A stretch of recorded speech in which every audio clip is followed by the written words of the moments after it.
বন্ধুসকল, মোৰ চেনেলৰ প্ৰথমটো ভিডিঅ'লৈ আপোনালোক সকলোকে স্বাগতম জনাইছোঁ। এতিয়া মই আছোঁহি আমাৰ নতুনকৈ ঘৰ বনাবলৈ লোৱা ঠাইডোখৰত। আমি যিডোখৰ ঠাইত বৰ্তমান আছোঁ, ঘৰটো কেঁচা বাৰু, তাতে ঠাইডোখৰ বৰ ৰাস্তা পদূলি সুবিধা নাই।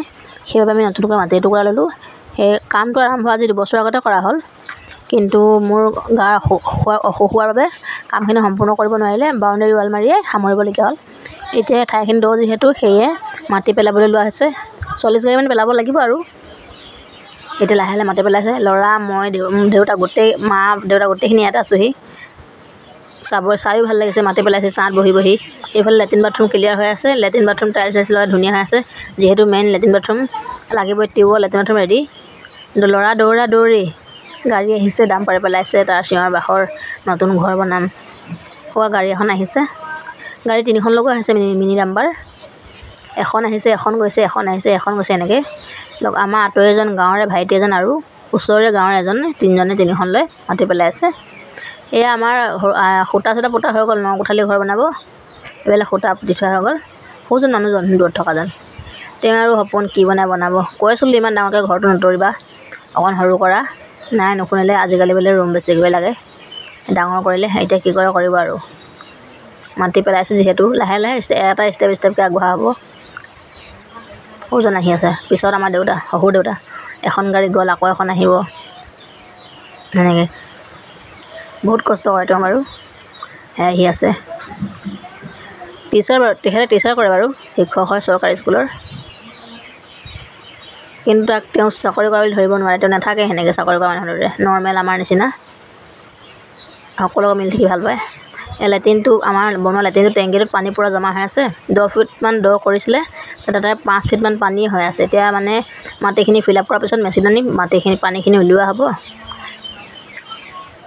তেওঁ চবফালে চাইছে। মাটি আকৌ JCB আনিব লাগিব, JCB আনি মাটি ফিল আপ কৰিব লাগিব।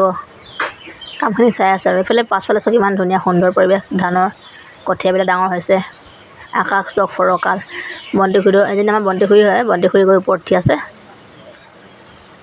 বা কিমান ধুনীয়া পথাৰৰ দৃশ্য পাছফালে। কিন্তু অকলশৰীয়া হ'ম আৰু। পৰিয়ালৰ মানুহখিনি যিহেতু আমাৰ এতিয়া থকা ঠাইখিনি থাকে, আমি গৈ অকলে থাকিম। সৰুটো ল'ৰা চোৱা, স্পৰ্টিং গৰম বুলি খুলিলে স্পৰ্টিং খুলি তাৰ ফূৰ্তি নতুন ঘৰ বনাব। সদায় প্ৰশ্ন, আমাৰ ঘৰ কেতিয়া বনাবা? বিল্ডিং বনাবা নে সৰু বনাবা? তাক বিল্ডিং ঘৰ লাগে বোলে। দেউতাকে যিমানখিনি সামৰ্থ্যৰে পাৰে আৰু বিল্ডিঙে বনাই নে সৰু ঘৰ বনাব আৰু। ল'ৰাৰ সপোন অলপ অলপকৈ হ'লেও পূৰণ কৰিব লাগিবই। এইফালে মা বহি আছে। দেউতাৰ লগত কিবা কথা পাতি আছে। এনেকৈ এদিন হ'লে আকৌ এখন গাড়ী আহি পেলালেহি। 30 গাড়ী হৈছে আৰু এতিয়ালৈকে, আৰু 10 গাড়ী পেলাবলৈ আছে। কাইলৈ মানে চাগে সম্পূৰ্ণ হ'বগৈ। দেখিবলৈকে ভাল লাগিছে ন মাটিখিনি পৰি থকা। বহুত যেন ডাঙৰ কাম এটা কৰিম সেনেকুৱা লাগিছে। ডাঙৰ কামেই আৰু। নিজৰ যেতিয়া সপোনৰ ঘৰ এখন চবৰে আছে। এনেকৈ বনাম, সেনেকৈ সজাম, তেনেকৈ সজাম। মইতো অলৰেডি ফুলৰ টাব, ফুল পুলি ৰুলোৱেই নতুন ঘৰ সজাবৰ কাৰণে। ডাঙৰে হ'ল। এতিয়া কেতিয়া ঘৰখন সম্পূৰ্ণ হৈ উঠে আৰু। কনষ্ট্ৰাকশ্যন পাৰ্টিটোৱে কৈছে 4 মাহৰ ভিতৰত কমপ্লিট কৰি দিম বুলি। কি কৰে আকৌ। বাজেটো বহুত তেওঁলোকে দেখাইছে। সৌখন এখন গাড়ী আহি আছে। এখন গৈছে, এখন আহিছে, এখন গৈছে, এখন আহিছে। আমি ছাঁত বহি বহি চাই আছোঁ। ল'ৰাৰ ফূৰ্তি, গাড়ী আহিছে, মাটি পেলাইছে। ঘৰলৈ আহিবলৈ মনেই নকৰে। ঘৰলৈ আহে আকৌ কয় মই মাটিডোখৰলৈ যাওঁ, মই চাওঁগৈ। এইজন আমাৰ আঁতৰে। আমাৰ সখী একেলগে ঘৰলৈ পিতাই গৰমত গেঞ্জি খুলি গা উদ্দিগা হৈ আছে।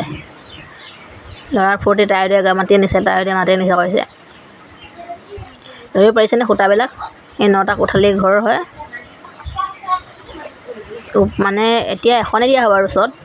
ভৱিষ্যতে যদি ল'ৰা বা বাপেকে পাৰে বা ল'ৰাই পাৰে ওপৰত দি ল'ব আৰু। মানে তলৰখিনি অলপ হেভিকৈ মৰা হৈছে, যাতে ভৱিষ্যতে ল'ৰাটোৰ কাৰণে সুবিধা হয়। ল'ৰাৰ সপোন বহুত ডাঙৰ, বিল্ডিং ঘৰ বনোৱা। বাপেকৰ সেইখিনি সামৰ্থ্য যিমানখিনি পাৰে কৰিব আৰু। হ'লেও চেষ্টা কৰিছে ল'ৰাটোৰ সপোনবিলাক অকণ পূৰণ কৰিবলৈ। যেতিয়া ল'ৰা ডাঙৰ হ'ব তেতিয়াতো কৰিব নোৱাৰিম, পঢ়া শুনাৰ খৰচ হ'ব। সৰু হৈ থাকোঁতেই আৰু এতিয়া অলপ অলপকৈ আমি চেষ্টা কৰি গৈ আছোঁ বনাবলৈ। আমিনো কি, মই আৰু বেমাৰী মানুহ বহি থকা, মই চাই থকা, ভালকৈ খোজকাঢ়িবও নোৱাৰোঁ। মই ষ্ট্ৰক পেচেণ্ট দেই ৰাইজ। এই কথাবিলাক আপোনালোকে বুজি নাপাব পাৰে কি কৈছোঁ। মানে জিভাখন বৰ ভালকৈ নুঘূৰে মোৰ। সেইকাৰণে কথাবিলাক কওঁতে অলপ তেৰা বেকাও হৈছে। বুজিবলৈ চেষ্টা কৰিম।